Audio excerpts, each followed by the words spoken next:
Hi, in this video I'm going to discuss two questions involving discriminant. Question number 8, you have f of x equal 2x square plus 3kx plus 2. They ask you to find a value of k for which f of x has equal roots. We know that if function f of x has equal roots, b square minus 4ac should be equal to 0. Now you have to write down ABC of this function. A equal to 2, B equal to 3k, and C equal to 2. I'm going to substitute this ABC in here. So we have b square, which is 3k square, minus 4 times a is 2, c is 2, equal to 0, right? Now we can simplify this. 3k square, that's 9k square, minus, here we have 16 equal to 0. We have quadratic equation of k. We can solve this equation.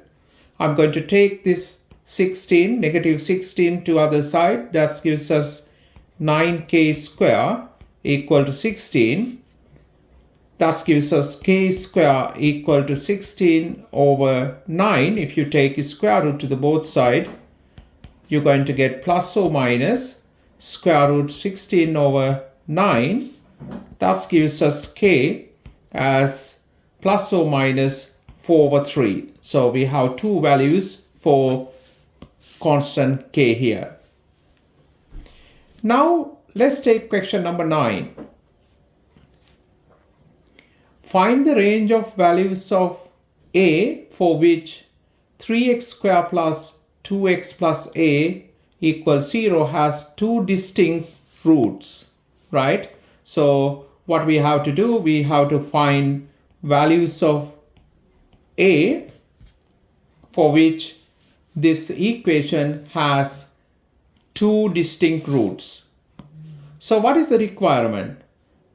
If this equation has two distinct roots, b square minus 4ac should be greater than to 0, right? So first write down ABC.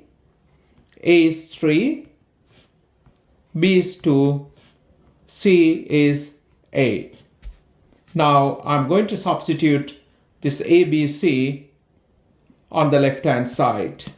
Okay, so B square is 2 square minus 4 times A is 3 times C is A. We're going to find that A greater than to 0, right? So we have this inequality to solve. We have 4 minus 12a greater than to 0. What I'm going to do, I'm going to take this 12a to the other side. That gives us 4 greater than to 12a. So now I'm going to divide this inequality by 12. 12 is a positive number, so we can divide both sides by 12 without changing this sign, right? So that would give you 4 over 12 greater than to a. That gives us 1 over 3 greater than to a. So this is a solution. If you want, we can write this as a less than to 1 over 3. So whenever a less than to 1 over 3, this equation gives you two distinct solutions, right?